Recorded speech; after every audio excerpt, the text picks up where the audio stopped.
Y zero, तो फिर केवल हाफ साइकिल के लिए निकाली गई, केवल इतने साइकिल के लिए।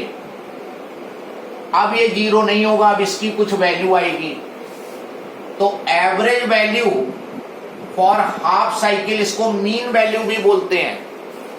एवरेज वैल्यू बोलेगा या मीन वैल्यू बोलेगा? मीन वैल्यू ऑफ, जैसे यहां भी mean value for one cycle is zero. Mean और average is same thing.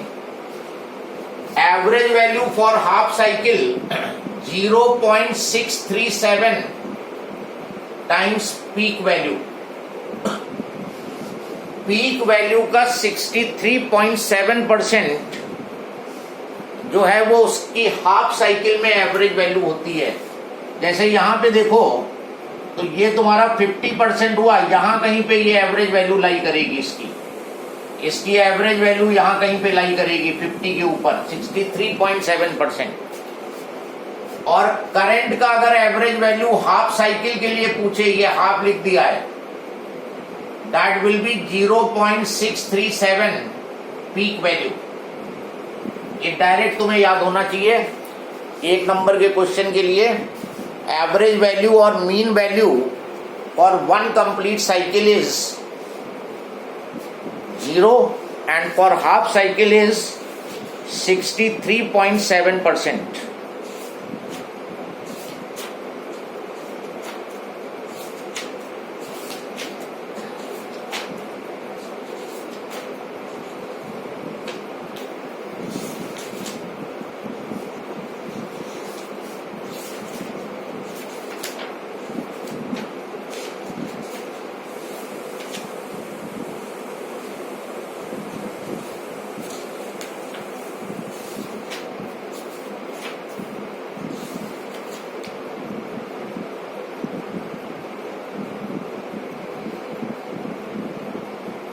Question write down एक, an alternating current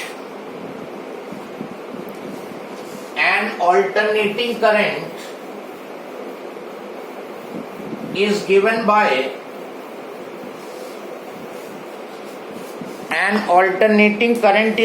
by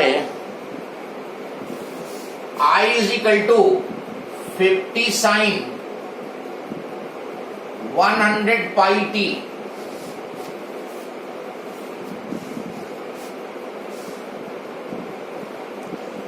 Find the frequency of current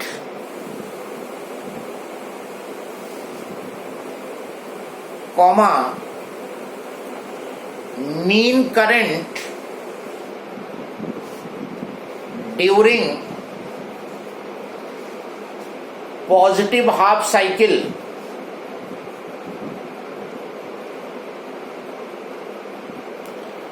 comma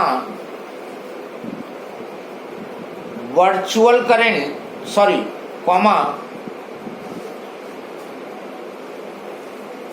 peak value of current. Peak value हो गया क्या? Frequency, mean current during, second part कर दो peak value of current. पहला part frequency निकालना है, दूसरा पीक वैल्यू ऑफ करंट, और थर्ड कर दो mean current during positive half cycle, fourth कर दो mean current during negative half cycle,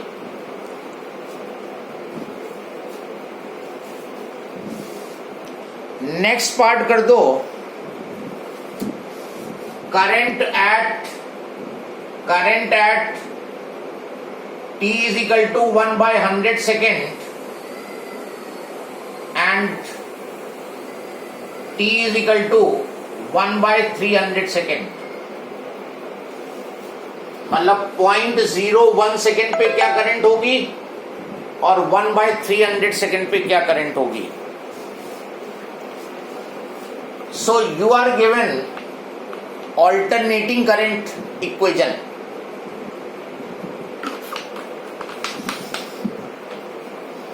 इस इक्वेशन में सारा डेटा है, ऑल्टरनेटिंग करंट का सारा डेटा इसी इक्वेशन में है। इसकी जरा स्टैंडर्ड इक्वेशन लिख दो तुरंत। Standard equation is I is equal to I naught sine omega t. Alternating current की ये इक्वेशन दी है, तुम इस इक्वेशन को एसी की स्टैंडर्ड इक्वेशन से कंपेयर करा दो। साइन का कोफिशिएंट 50 है और यहां साइन का कोफिशिएंट आई नॉट है, तो कंपेयर करने पे आई नॉट जो है 50 एम्पियर आ जाएगा। तो what is the peak value of current? 50 ampere. तो गिवन इक्वेशन से तुम्हें करंट की पीक वैल्यू पता चल गई। अब ये साइन का आर्ग्यूमेंट ले लो। साइन का आर्ग्यूमेंट है 100 पाई टी और यहां पे है ओमेगा टी। ये भी इक्वल कर दो। Omega T is 100 pi T, T cancel. अगर ओमेगा निकालना होता तो 100 पाई हो जाता, लेकिन निकालनी तुम्हें फ्रीक्वेंसी है, तो ओमेगा की जगह 2 पाई एफ रख दो फ्रीक्वेंसी के लिए। 100 पाई, पाई पाई कैंसिल, फ्रीक्वेंसी इसकी आ गई 50 hertz.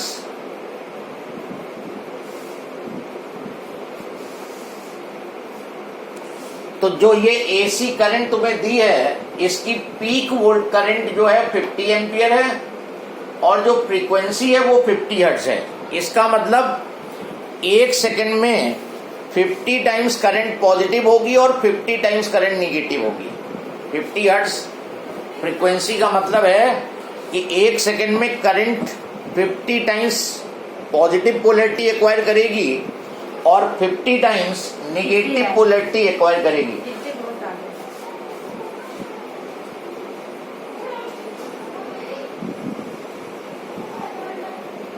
Sir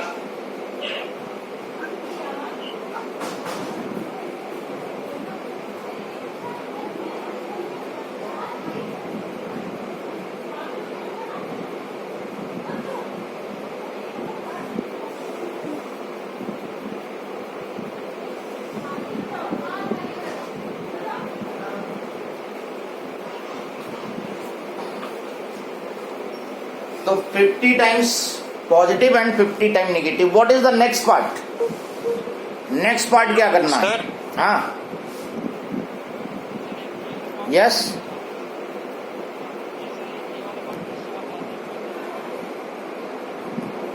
hello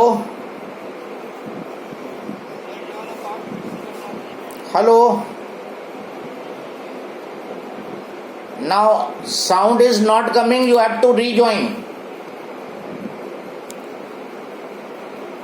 Quickly rejoin everyone. I am disconnecting and then you will rejoin.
Yes, what problem you have?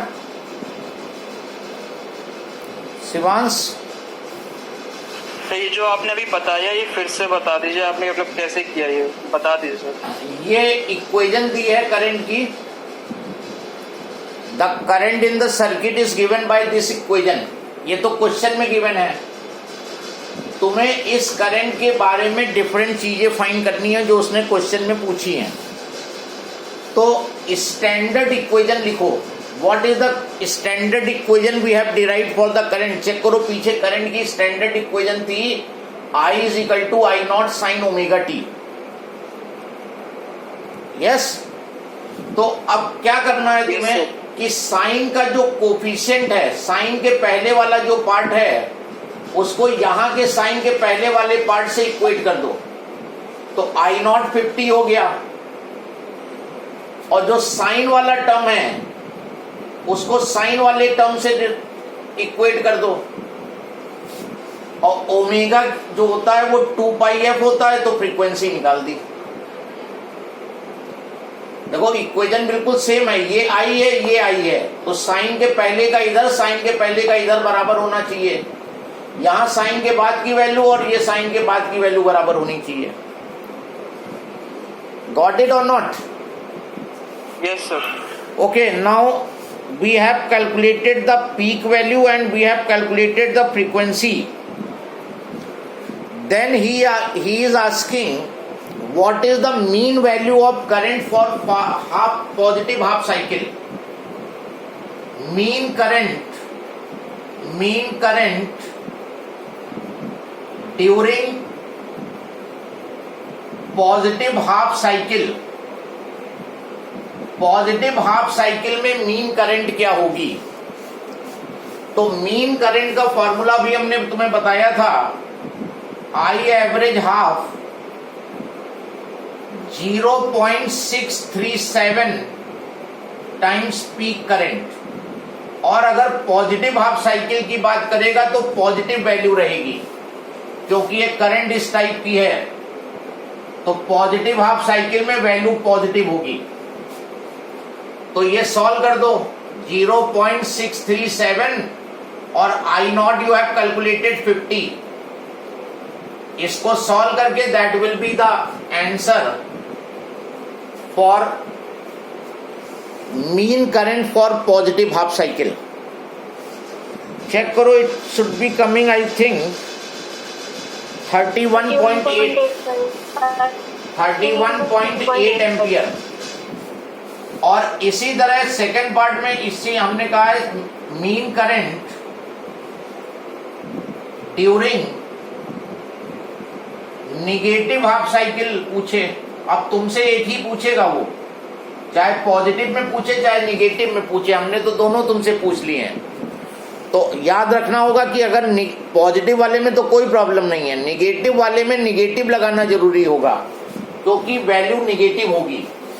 तो आई एवरेज निगेटिव साइकिल में आएगी -0.637 आई नॉट, और ये -0.637 peak value 50, and this will be coming -31.8 ampere. ये याद रखना होगा, negative half cycle में वैल्यू निगेटिव होगी।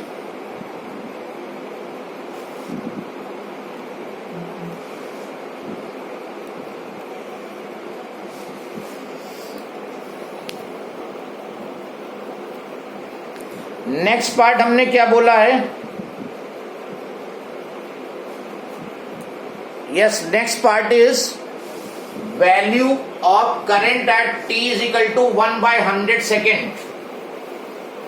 1/100 सेकेंड पे करंट की वैल्यू फाइंड करनी है। तो कुछ नहीं करना है तुम्हें, ये t की जगह पे ये 1/100 रख दो। I is equal to 50 sine 100 pi, और t की जगह 1/100 रख दो।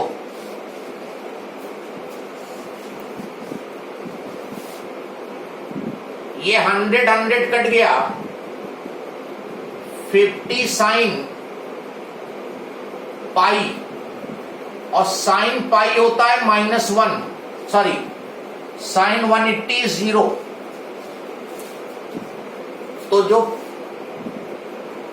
करंट होगी इस पर्टिकुलर टाइम पे वो 0 वैल्यू होगी, मतलब यहां पे कहीं करंट की वैल्यू होगी। ये करंट है तो ये होगी position. Any problem?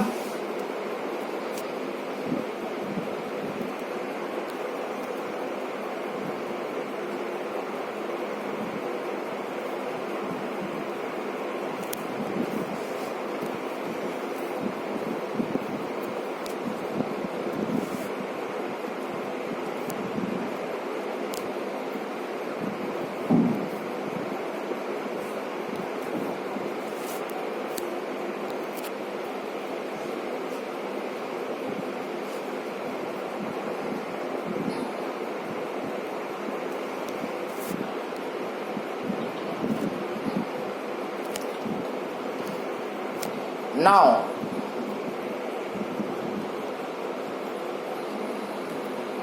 you are able to listen me. I am not able to listen you.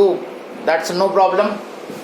So, at t is equal to 1 by 100 second, you have calculated the value of current. Same way you find the value of current at t is equal to 1 by 300. तो यहाँ t की जगह 1 by 100 रख के जरा fine करो। Find करके answer को चैट बॉक्स पे प्लेस करो। Find your answer and put your answer on the chat box because you are not audible to me at this time.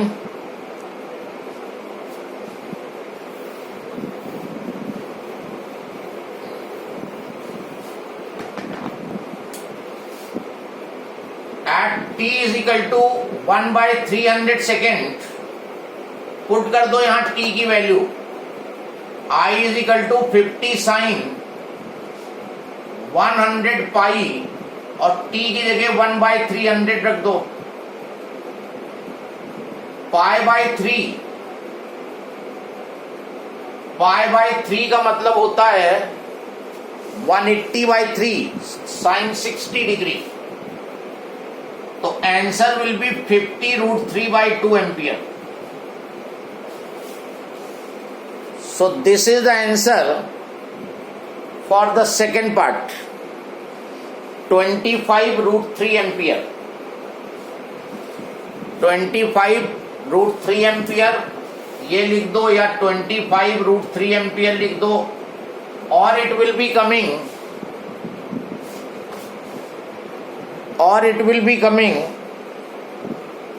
43.3 ampere। Check it, 43.3 ampere after solving this. Yes, you are getting the same answer. So now you have the idea what this equation for alternating current or alternating voltage mean. That means you are getting many information about the voltage and current by this equation. अगर equation given है तो तुम peak value निकाल सकते हो, angular speed of rotation of coil निकाल सकते हो, time period you can find, frequency you can find, and what is the value of current और voltage at these particular times you can find out. I think this is clear to everyone. So will continue the topic in next class. Come with a reading of this chapter.